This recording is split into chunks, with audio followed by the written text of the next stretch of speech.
also just honoring that experience, bro. And fuck, like full body chills, like what you experienced as a younger boy going through that initiation of your dad passing. That, man, I couldn't even imagine.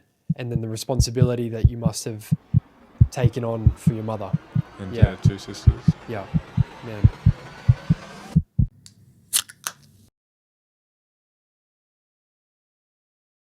Welcome back to the Future Self podcast. Welcome to season 4, episode 22. Another episode with an amazing guest, which after watching the episode, you will know why I said what I just said. This individual is a coach focused around helping men's mental health, relationships, and showing up to be a better man. This is with Ryan Moresby White. Welcome. Thanks for having me, bro. Let's do it. As you guys know, 10 rapid fire questions. You can think about it, but keep it short. Number 1, what is one human emotion you have struggled with personally? Loneliness. Number 2, what is your current focus you are working on? My current focus is my mission and my service of, helping men. Number 3, do you gain more insight from books or podcasts? Oh, books. Number 4, what's your most recent lesson?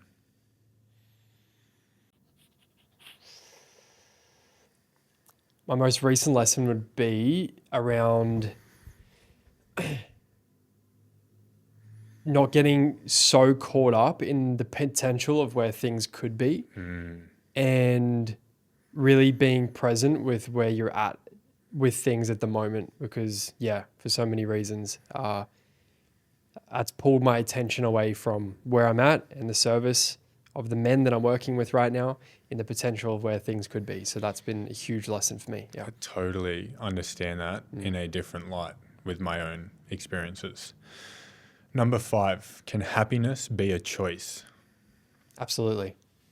Number 6, do you believe in free will?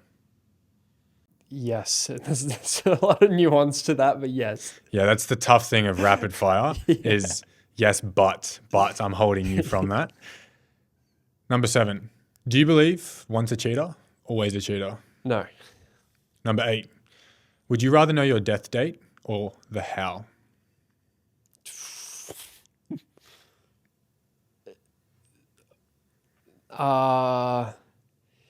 The how. Number 9, do we owe loyalty to truth or to kindness? Truth. Number 10, what makes you happy? Service. Being on mission. Through your experience, what differentiates a man from a boy outside of the factor of age? The emotional capacity and maturity that he holds within himself. Is age a defining factor of that? Or can you fast track through experience, trauma, good moments, getting to that point? So most men are actually, no matter what age, I've worked with 56-year-old men before. I've created tremendous success. Most men are walking around life today as grown adult children, because until we actually progress past the unmet needs of our childhood, we stay stuck at that level of psychology, consciousness, thinking, behaving, acting. We're making decisions from that place. Our emotional maturity and capacity is that of a little boy. And until we actually heal the boy, only then the safe, mature, conscious, masculine man will actually appear. And until a man's actually gone through those initiations and he's received those core emotional needs that he needed as a boy to really cultivate a strong connection to himself, he will continue walking through life as a boy, whether he knows it or not. And how that will most likely show up is lacking the emotional capacity to be in a relationship, or finding himself easily reactive or shut down or defensive or dismissive or insecure, or needy, or easily shut down or wanting to seek freedom or cheat, right? There's so many ways that the boy shows up, and typically most men are unconscious to it until this mirror is painful enough for them. That's reflecting back this unresolved pain. Because a lot of men are really good at intellectualizing their healing and intellectualizing their pain. And I know, especially myself, I've been really strong when it comes to some of my most painful emotions. But you can only hide yourself from that for so long until you have to face it, until you have to change from a place of desperation. And typically that comes from your entire life crumbling before you, or the love of your life walking out on you, or just waking up one day and you're just absolutely unhappy, unfulfilled, and just depressed and thinking about taking your life. I admire so much the step instantly into passion the minute we jump onto the topic that you operate so much of your life through. Just being able to sit back and listen to you speak then, feeling the passion of what you teach and what you do was just astronomical, from some 10 rapid fire questions into one question focused around, I am sure, what you feel your purpose is. While you were saying that, the first thing that popped to my mind was, how do you surface the awareness around what needs to be progressed or connected or elevated from the little boy to the man? One thing I always notice is there's, to really black and white and blanket a basic statement, there's conscious individuals and there's those that aren't, either through choice or either just through ignorance. How do you get to the point of realizing, okay, these are my troubles, these are the things I need to repair, I need to go about that? Yeah. Our life today is just a reflection of the foundation that our life's been built upon. And that foundation is the little boy.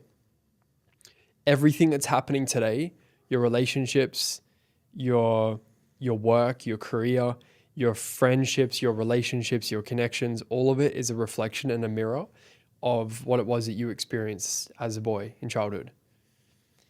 So any limitations or struggles or challenges that you're facing today in your current reality, in your current life, is for the most part a reflection of the unresolved pain and trauma, what I call the original pain of the wounded inner child. And one of the most effective and powerful ways to really gather the awareness of how those unresolved traumas and wounds are playing out in your life today is to actually explore and go back there and reconnect with that little boy within you. Every time, and when you do that, what will happen is the more awareness you gain of that younger part of you, the more you'll start naturally seeing the thread of how it's played out your entire life and how it's continuing to self-sabotage your life. And until we do become aware of that, we're not the ones really in control. That's why when you ask that question about free will, until we've reclaimed this inner child, this younger part of us, we're living based on the construct of the wounded ego that our life has been built upon the foundation of.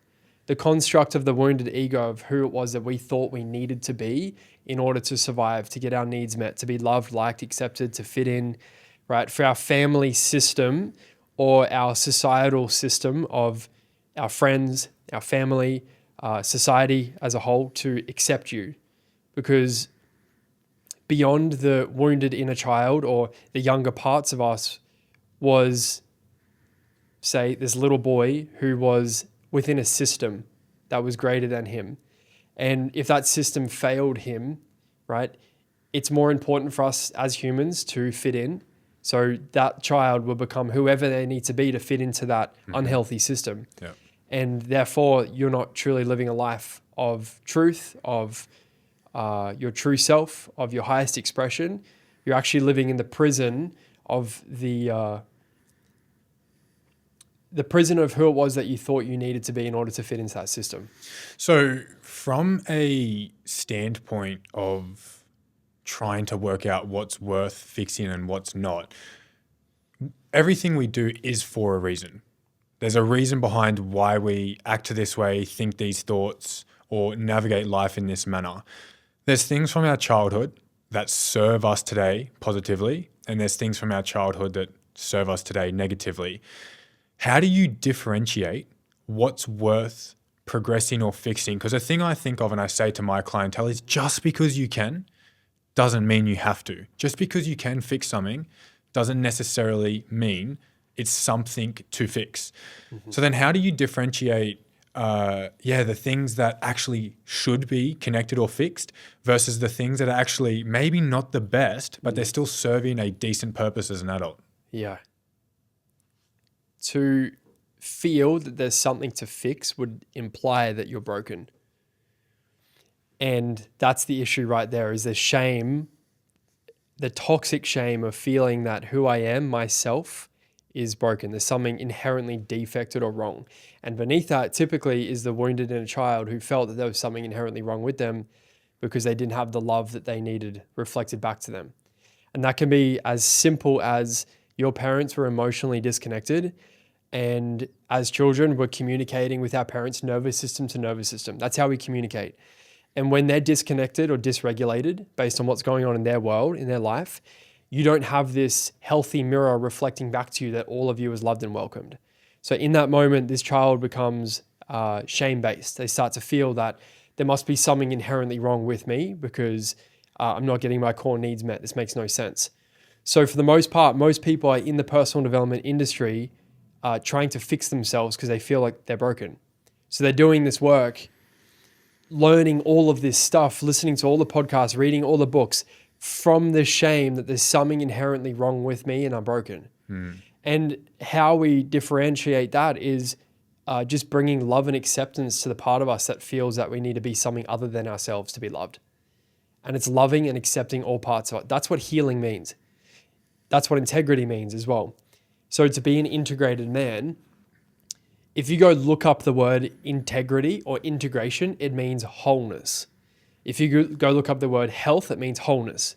If you go look up the word healing, it means wholeness, right? So to be an integrated man is to love and accept all parts of you and to bring all parts of you back into wholeness by accepting all of them. Now, there's two sides to us.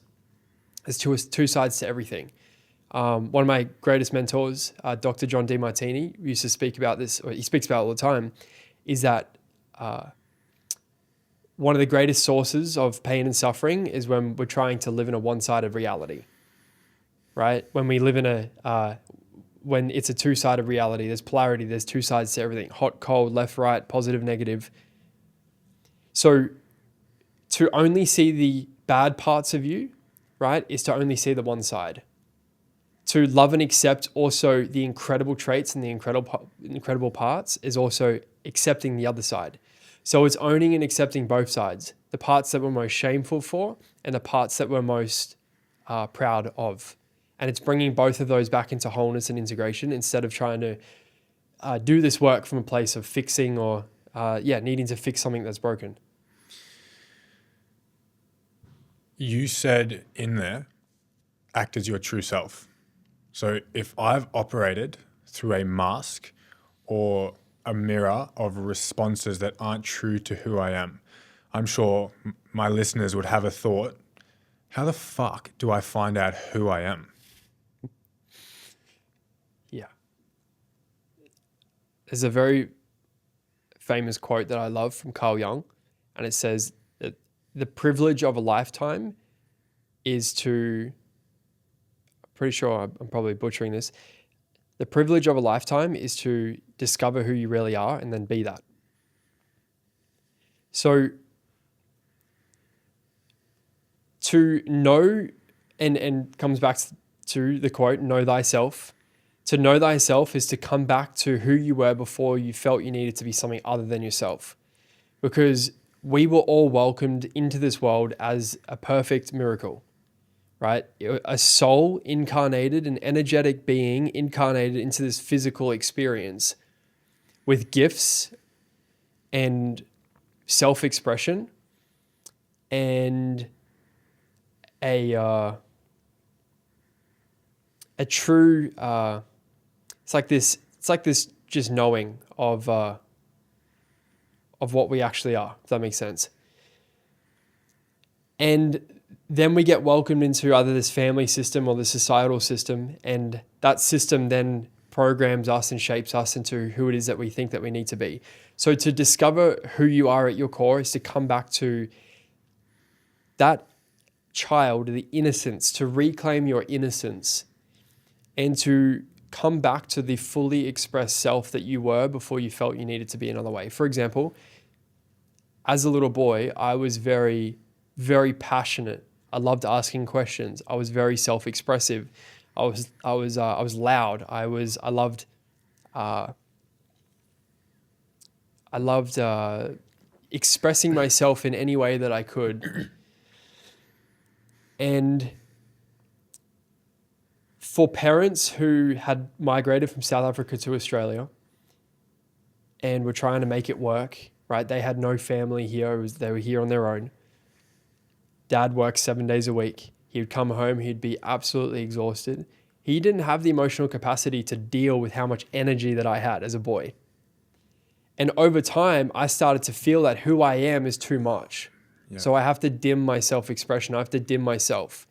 This passion and this curiosity and this wonder that I have for life, I have to dim that because I have to become whoever I need to be in order to fit in to keep Dad happy. So me coming back and knowing who I am at my core was reclaiming that little boy who felt that he had to dim himself and be something other than himself to be loved, and coming back to that fully expressed self where I allow myself to be curious. I allow that passion to come through, and it comes through in my work. I allow that expression to come through of expressing myself however I want. So to come back to your question, it's how we discover that is to reclaim the younger part of us who's protecting your soul from being fully expressed. Yeah. Wow. Yeah. One thing I notice in the coaching that I do is it steps out further than just fat loss or muscle gain. I started in fitness, and like we talked before this episode started, it's become future self, anything to do with progressing life for your future self. And one thing I always notice when I work with individuals who really change, I have a quote that it says, real change needs real change. You can change your actions, but you really need to change inside in order for your external and outside to change. Mm-hmm. I notice when I work with individuals that go through big journeys, they see their partner different. They see their friends different. They see their parents different because the version they were is no longer the version they are. And a lot of those individuals were connected to the version they were. So I maybe started working with someone, let's say a timid, shy girl, and the boyfriend was very overpowering. And now she's found her confidence and found her footing and stands up for herself. There's a lot of friction that arises there. Mm-hmm. So I was having this thought to tie in with what I just expressed then. Do you experience any roadblocks between doing the work and discovering the impact your parents have and damaging that relationship? So the more you learn about why you are the way you are and how you got there, and a lot of that can stem from the way your parents were, do you notice either in your own self or in the work you do that can damage the relationship with the parents? As in damage the way that I see them? Well, damage the way they might see their parents. So yeah, if we're talking about you, how could you not look at your dad differently, given that it's not necessarily his fault, but he plays a role in dimming who you are. And you now have to spend your adult years recouping that and going back there. How does that not change your perception and your connection and closeness with him? Mm. Yeah, so there's a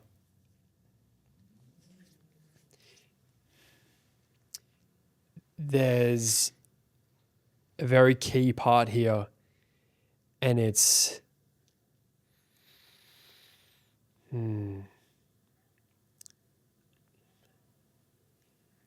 when you truly do the deep inner work and recognize who you are today is because of them. They were exactly the parents that you needed. I'm proud of the man that I am today.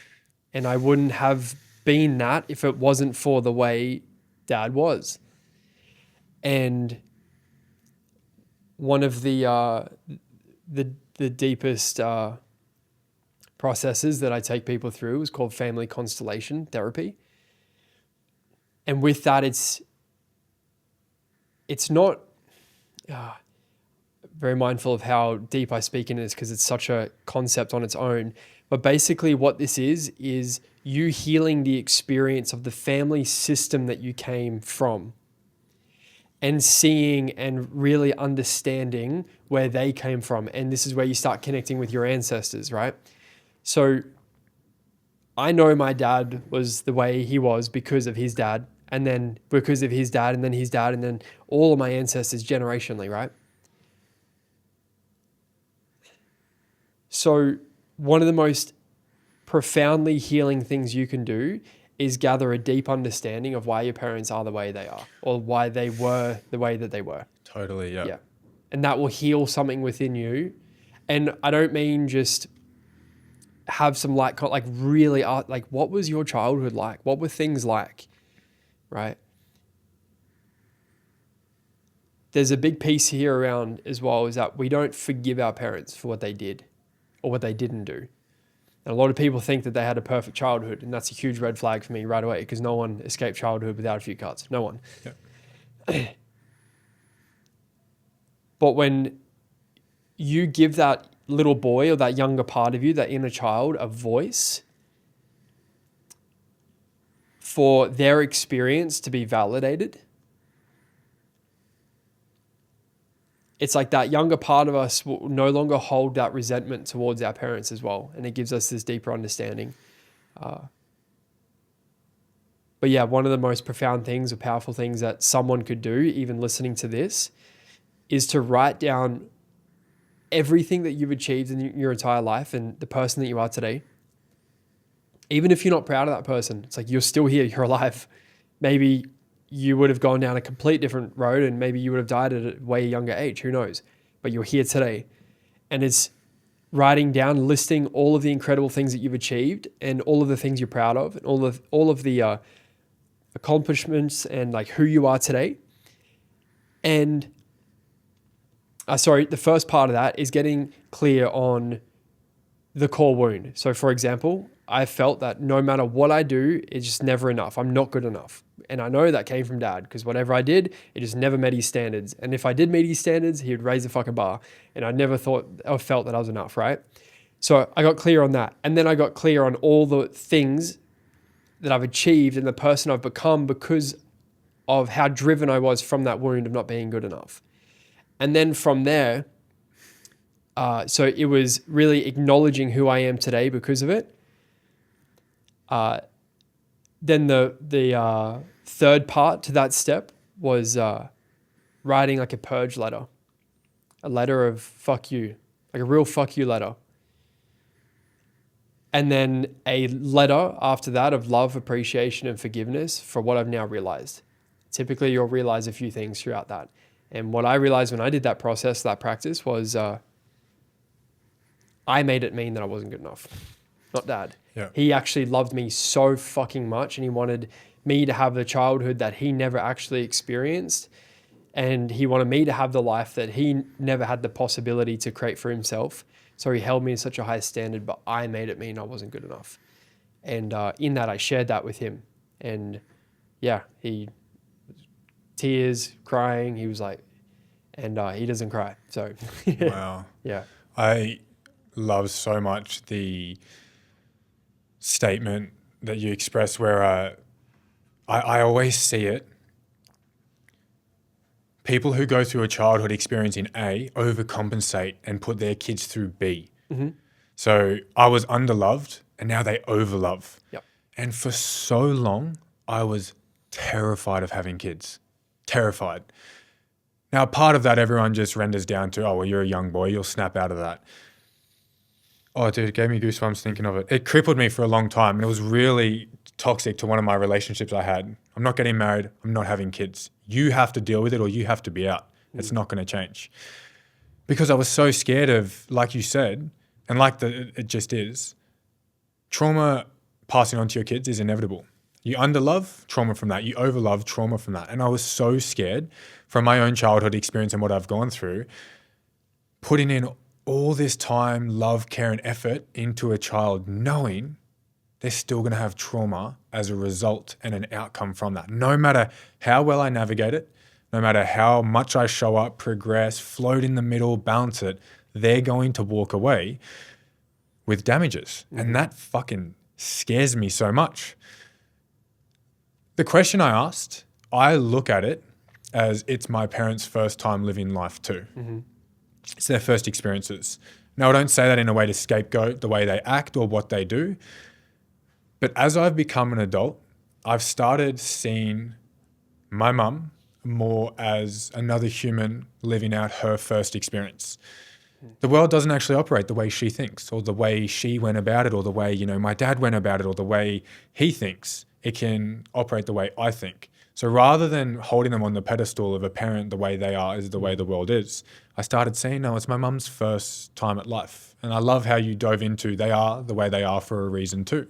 The way my mum is today isn't just because she is that way. It's from this experience and the way her mum was to her, and then the way my grandma was to her mum. I love that furthering of it not just being them itself with the way things are now.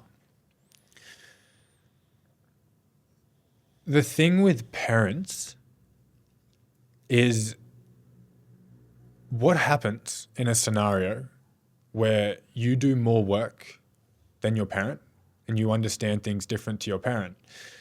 And that can create friction, disagreements, because you've learnt more about how this works and they're still staying where they are. How do you navigate through that without it just driving a wedge of separation and you start looking at your parents differently? Yeah. For a long time, I used to feel resentment towards them because they just wouldn't either get this work or they wouldn't do it. They wouldn't read a book. I've tried, giving my dad books and it just didn't work, right? Who is it for me to feel that they need to be something other than themselves? That's not up to me. How can I love and accept them and appreciate them as much as I can for just who they are? Without them needing to be anything other than what they are. And with that, we can bring things to their awareness. We can have deep, meaningful, powerful conversations with them.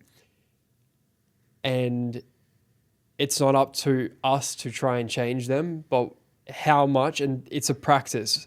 It's a continuous practice of how much can you love them for who they are instead of who you wish for them to be.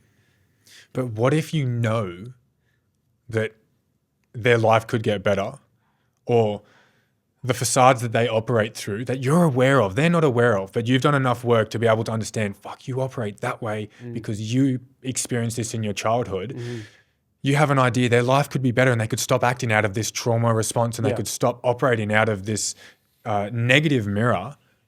But in doing that, you're trying to then change who they are. Like, how do you balance not trying to change who they are, but knowing, if you just read this one book or listened to this podcast like I did, that could change your life so much. You be the example for them, right? At some point, there gets to this stage where it's like you as a man, you eventually become the parent to your parents in a way. There's like this energetic exchange at some point. But with this, for the most part, my experience with this is instead of trying to get them to do something or read something or show up a different way, it's how can you inspire people through your leadership, and just by you doing the fucking work and being that yourself, you'll inspire them to change. You'll inspire them to start asking different questions. The way that I live, just my family, my parents just can't fathom I've made my first million at 28. They're just like, what do you even do? They don't even really, they're starting to understand what I do now, but it's taken them a while to actually get what I do. They just can't fathom it, right? But through my journey, I've noticed so much of their shifts. Like I noticed my dad realized there's an easier way, right? So he finally sold his company, which I never thought he would ever do, right? He's now experiencing more of life. And I believe a lot of that has been inspired through me doing exactly that. Because at first it was me trying to change him. And I'm like, you know what? I'm just going to let him be him and I'm just going to do it myself. A lot of times beneath that, I've worked with hundreds of men all over the world. And this question comes up a lot, what we're speaking about here. And typically what's beneath that is the little boy who feels responsible for how his parents feel or is taken on the responsibility of his parents' emotions. And he wants them or needs them to be happy. Because if you think of a little boy, if his parents aren't happy, that little boy is not going to get his needs met of love and connection. So he then takes it on his role or responsibility for his parents to be okay emotionally so he can be okay emotionally. Because here's the thing, like what if your parents aren't okay? Can you be okay emotionally? And a lot of people, it would rock them. I've actually grieved a lot of my parents' pain and suffering. But actually what the grief was the little boy who took on the responsibility of the sadness and grief that my parents haven't felt. And that's why they live the life that they do. And the life that I'm just like, can't you fucking see? There's so much more. But beneath that, for the most part, was the grief of the boy who can see their potential. This is exactly the example of until we heal the inner child, we will be a grown adult child. Most parents are parenting as a 5-year-old. For example, the parent who wants to give their child every single thing that they didn't have, right? Then becomes a dad who just works and works and works and has such a high standard because he's trying to give his kids every single thing he didn't have, but he's missing the most important thing, which is that deep emotional connection. So therefore, he love deprives that child from what they actually need. And he passes that trauma down to them. Even though he was just trying his best. My dad was doing his absolute fucking best, but he wasn't too connected to his emotions or to his heart. And in that, this little boy, I remember there was times where I'm like, I don't care what you can give me. Like, I want you. Yeah. And that abandonment, that deep trauma of abandonment was passed down, which was exactly what he experienced as a boy when he didn't have a connection with his dad.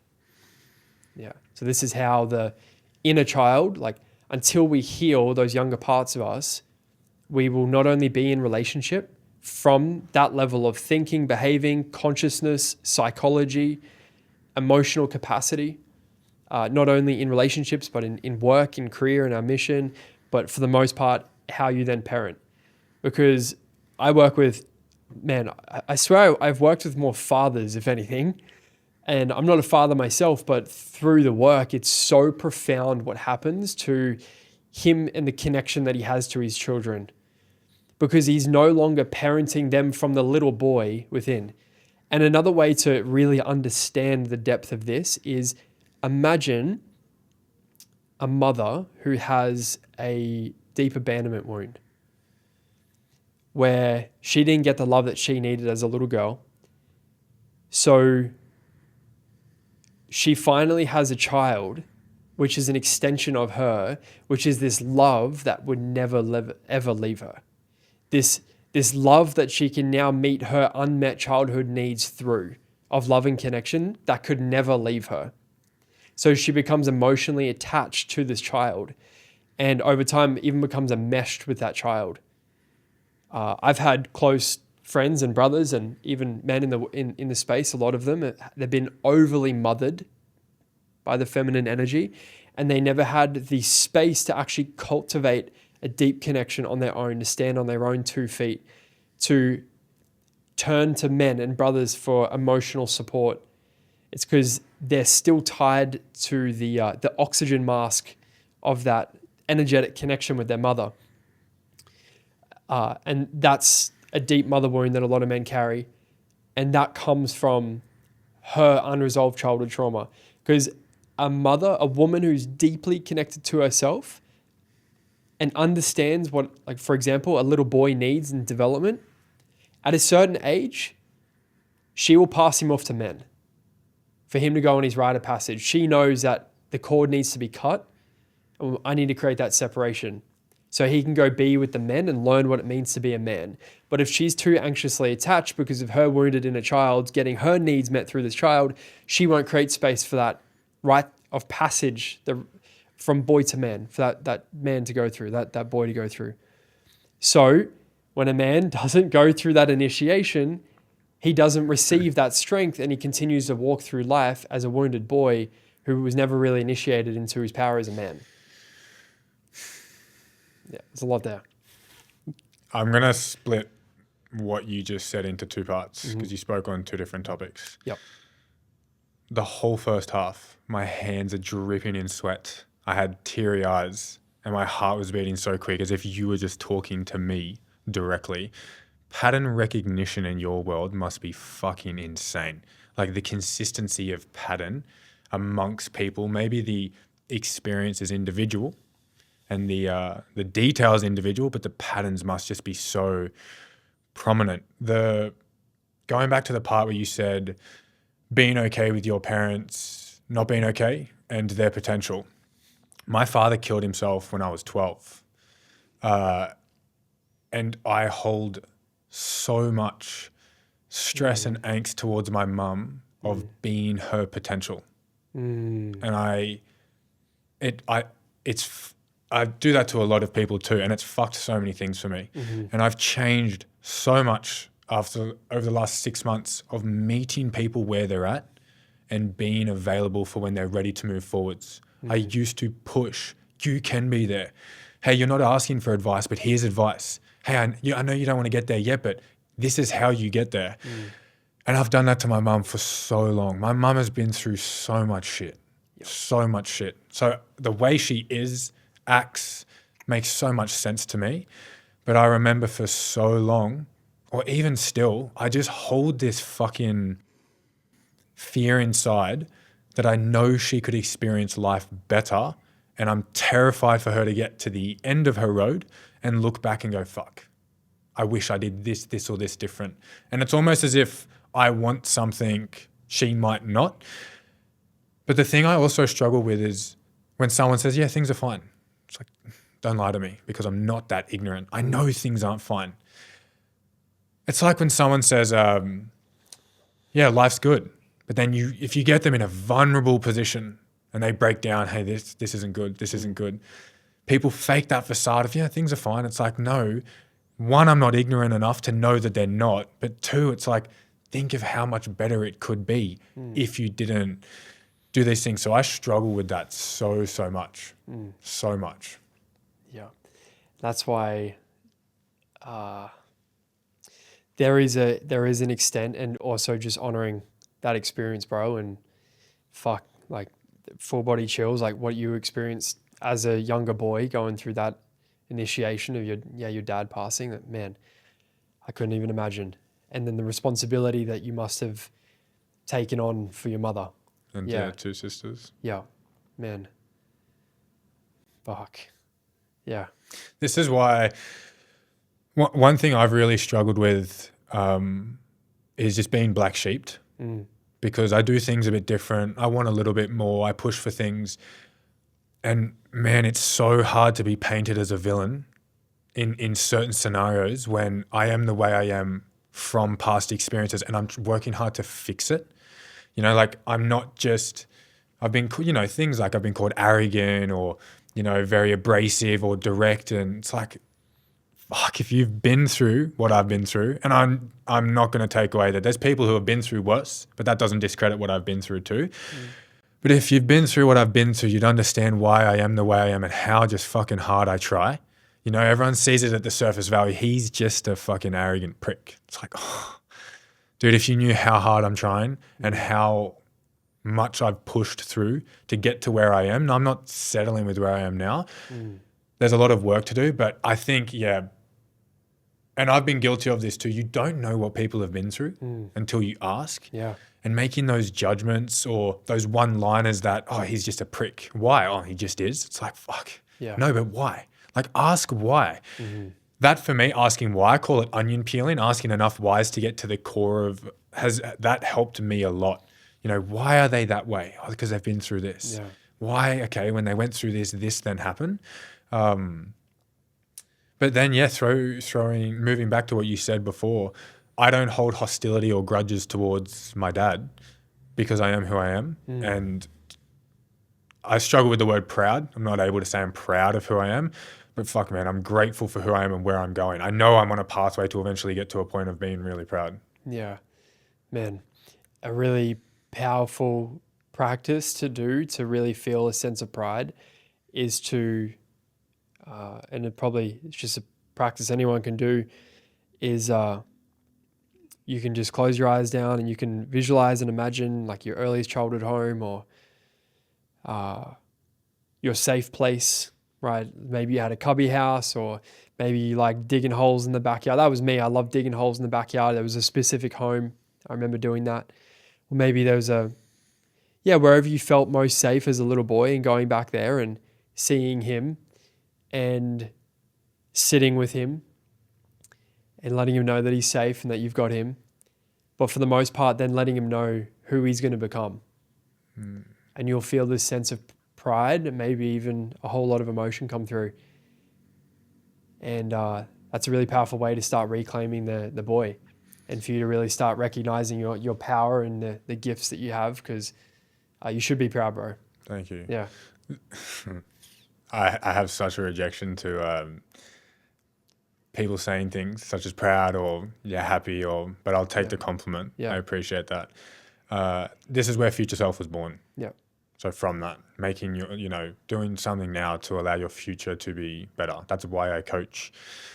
That's why I run the podcast. That's why I do self-development. That's why I'm an empathist for people from all of that scenario. Just wanting my future to be better, my kids' future to be better, relationships with friends and family to be better for the work that I'm willing to do now. Yeah. So that's where, all of this has come from. Yeah.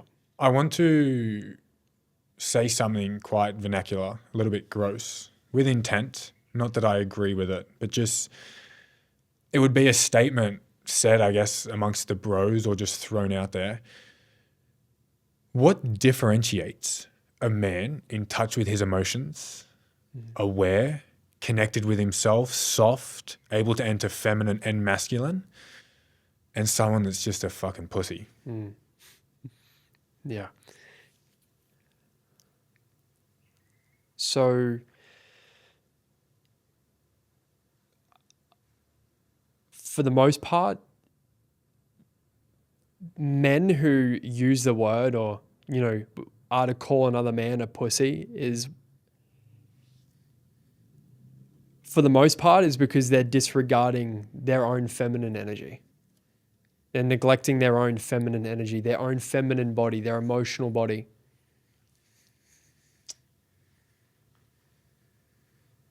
There is also a part of that word that might be a little bit deeper that they're actually seeing, is that he might be out of touch with his power or disconnected from like his warrior energy. He's not like standing in his warrior energy. It's like, come on, stop being a pussy. Like, stand up, fucking do something. And that's what I believe the nice guy is, right? Not specifically that word, but the man who's disconnected from his power. Totally. The man who won't stand up for anything, won't speak his fucking truth, won't stand for something, doesn't fight for a cause. Think of like the warrior archetype, the warrior energy. He goes out there, fights for his mission, fights for something that he believes in, fucking stands for it. Think of the warrior, like he works on his body, he builds his body, he's strong in many different ways, not just physically. But then the healthy integrated masculine is a man who can swing between that and also at the same time be connected to his heart.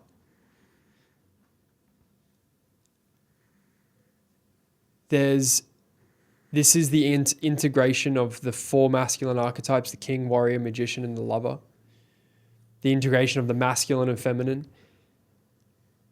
But for the most part, when a man has received, or he goes back and reclaims the strengths that he was supposed to gain in development as a boy, he goes through his initiation, his rite of passage from boy to man. This is where he really reclaims that warrior energy, that power, where he can stand on his own 2 feet. He's got the emotional capacity to hold himself, to be a pillar of emotional support for people to rely and depend on him emotionally. That's what I believe the strong man is. Right? To be a safe man in this world is to be deeply connected to your fucking warrior, your power, right? And also to be in tune and deeply connected to your heart as well. But that question, that statement around being a pussy, I believe, yeah, there's something deeper beneath that. And for the most part, the way I see it is the nice guy who's disconnected from his power. So I'm going to steal this specific example from Chris Williamson. Yep. He talked along this concept that there's this facade that the emotional guy has to earn his right to be emotional. That if a young, skinny, small kid hasn't gone through, the battle or gone to war, quote unquote, he doesn't have a right to cry, in the sense of he can't go on Instagram and show his emotions. But someone like Chris Bumstead, massive guy, muscular, fought his war, earning Olympia titles, someone you would envision when you think of a man, a big macho strong man. He's earned his ticket to be in touch and share his emotions. What's your thought process around having to earn your ticket or earn your right to be emotional? I believe in that is the courage of them turning their pain into purpose. And it's those men who have turned that pain into something instead of just being a victim to it. Because yes, you can just be emotional and be in your pain and suffering and not doing anything about it. Or you can turn that, as you have with your mission, as I have with my mission, I've turned it into my greatest purpose, into my greatest mission. And so has he, for example. And now he has a greater stage for that to be heard and seen. With my social media, I now have a greater audience for that to be heard and seen, because I turn my greatest pain into my purpose. So I believe in that is that strength and that courage to move through that pain and to utilize that pain instead of die by it or to be a victim to it. What then, let's dive a little deeper into what's the nice guy complex? What does that mean? When someone, like you said, it's deeper than just being an actual nice guy. If anyone's tuning in and they're like, fuck, am I a nice guy? We didn't talk about it much. What is a nice guy? What does that mean? So the best way to describe the nice guy would be a man who can't say no. He can't say no and he can't own his no. Because he's such a fucking people pleaser that he needs to be whoever he thinks people want him to be in order for him to be loved, liked, validated, accepted, approved, to be reassured that people aren't going to leave him, that he's not going to be abandoned, that love won't be pulled away. So he will do, be, and become whoever he needs to be so love is not pulled away or taken away. Yeah. Because he's so disconnected from the power within himself and he's so shame-based. What I mean by that is at the core of it is this toxic shame of who I am at my core is inherently unworthy of love, or there's something inherently broken within me. So I must be something so much other than myself to be loved. So how that shows up in relationship is a man who's never really considered whatever it is that he wants. Because if he was to own that no and set boundaries, there's the potential that he would have to leave that relationship or that person might leave him. Yeah. So he doesn't own his no. And same in, think of business. Mm-hmm. You'll just say yes to every and any client. Because what's more important is that they validate your value, or that they stay around instead of you owning your no, because you don't truly see your own self-worth and know that you're inherently worthy of the right clients to come in, the people that you truly want to be working with. So there's so many ways that the nice guy shows up, but for the most part, it's a man who's, as I shared before, disconnected from his power, disconnected from his ability to set boundaries, because he didn't claim his anger. He didn't have that clear separation from boy to man because he didn't have that rite of passage. He wasn't shown what it meant to truly actually be a man. Yeah. And he then walks through life as this wounded little boy where he doesn't have the emotional capacity to be in relationship. Everything's just a facade. It's a front. And he can only hold that for so long.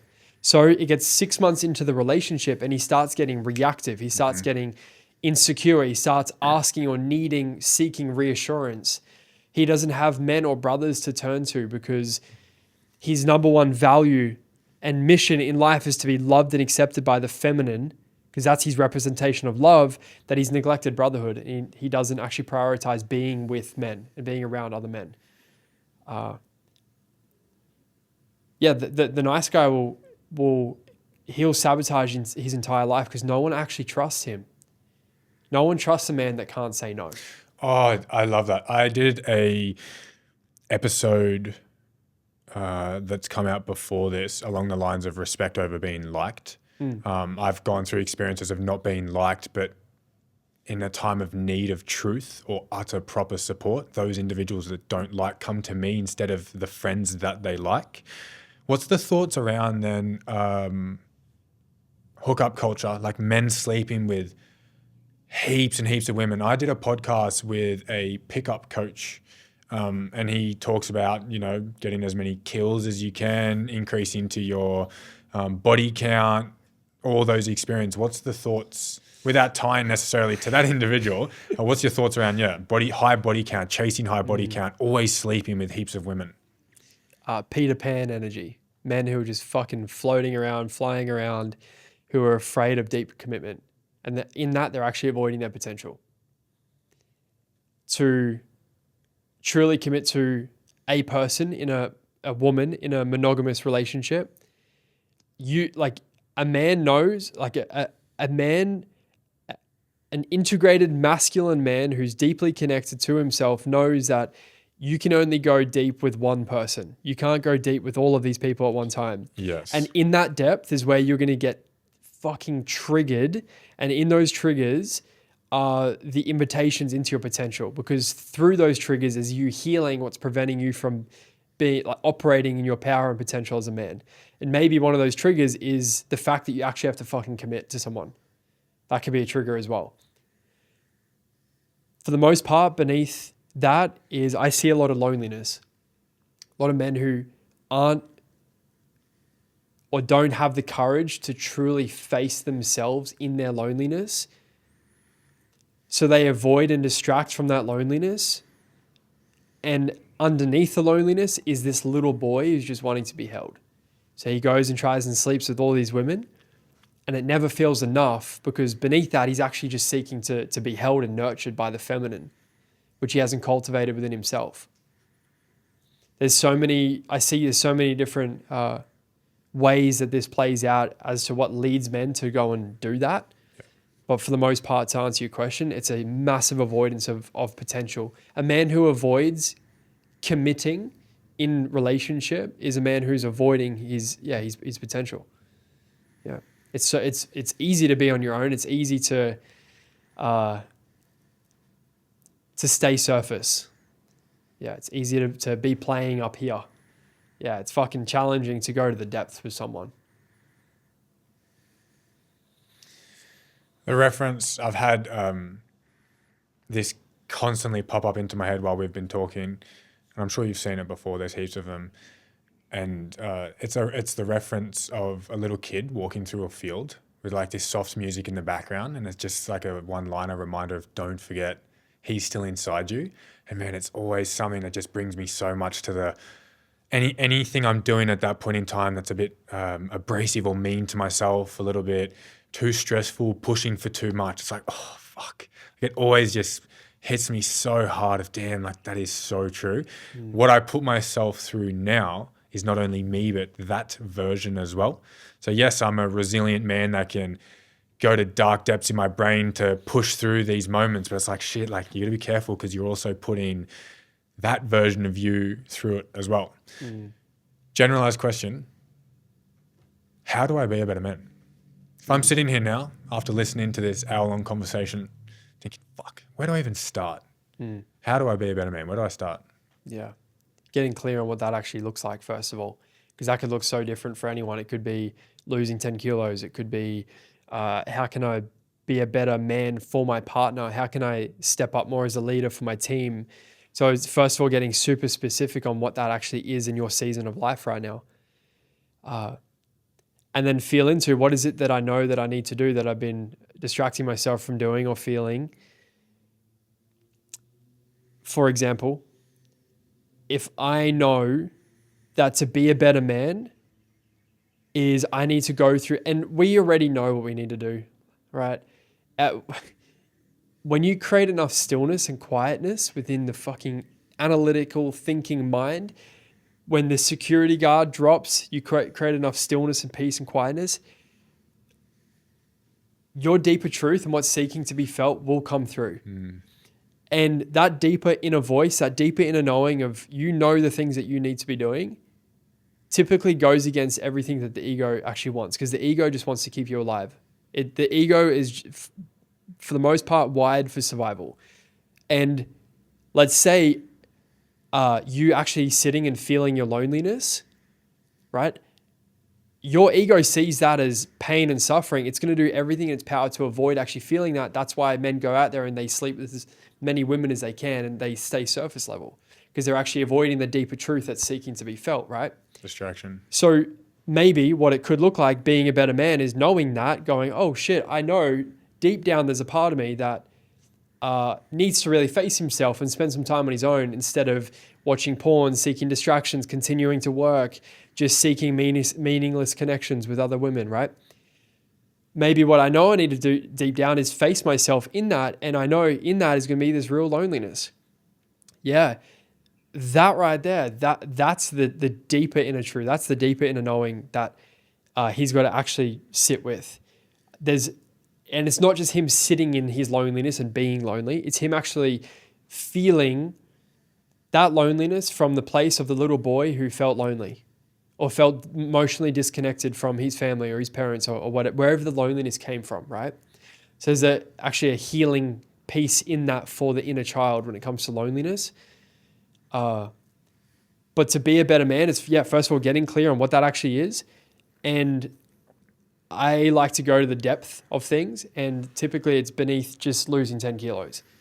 Oh, dude. Yeah. That was my exact transition from coaching when I'm over this weight loss, fake change, momentary difference to a life. Like I said, real change needs real change. And that's why for me, we are the way we are for a reason, and we do what we do for certain reasons. It's what's the reason? And just to tie it in with something like fat loss, someone struggling to lose 10 kilos, yes, they can go and just walk more or eat less food, but it's like there's a reason you're not doing that. This is why I despise challenges, weight loss challenges.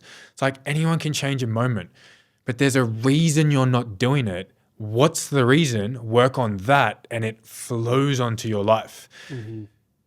Every conversation I have when I'm talking with a guest or I'm talking to my audience solo, there always is a surface of a pandemic-like situation called ownership. Ownership rules over so many things, and humans suck at it. It's really hard. We don't necessarily just suck at it because it's not a skill we have. Maybe it's out of avoidance, fear, pain. But so many lives would change if they owned their role or they just took ownership in where they're at to be able to change it. But I've just noticed so many things. There's like this web or a tree even, and at the core, at the roots, there's this word called ownership, and then floating off from that, there's this problem, there's this problem, there's this problem. I find ownership so important, and it's just so avoided. Yeah. One piece that came up for me in that around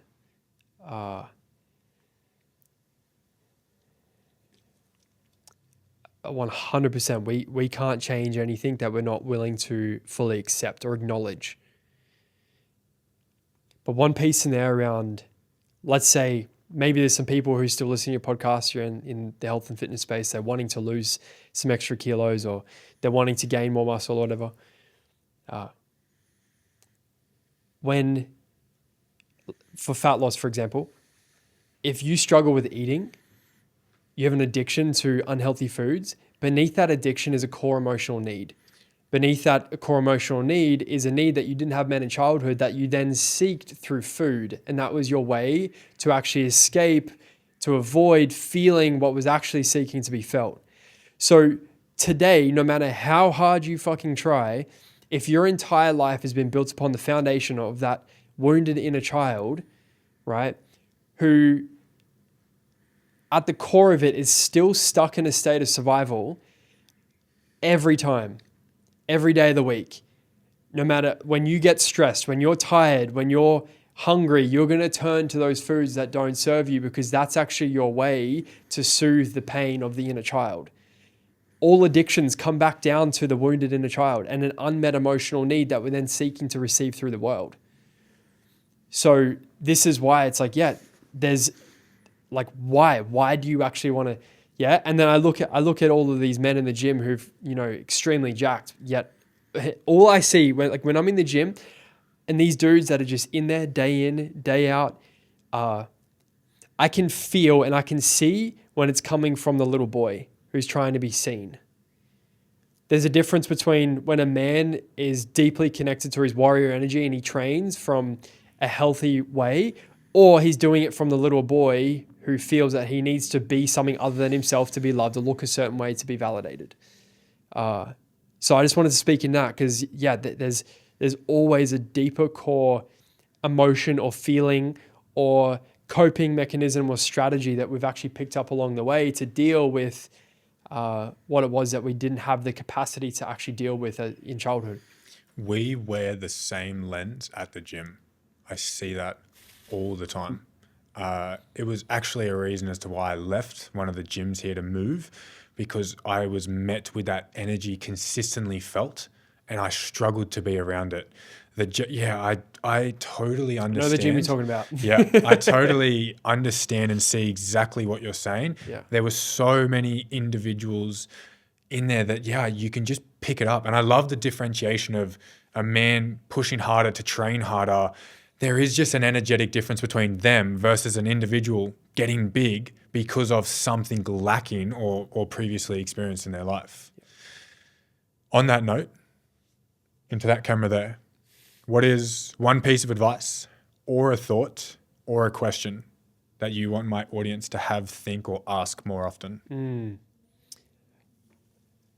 Based on what we've covered today, it would be, what is the deep inner knowing of the feeling, emotion, or thing that I know that I need to do that I've been avoiding or distracting myself from doing or feeling, and creating the space to truly be with that and sit with that, and whatever that deeper inner knowing is, because we already know.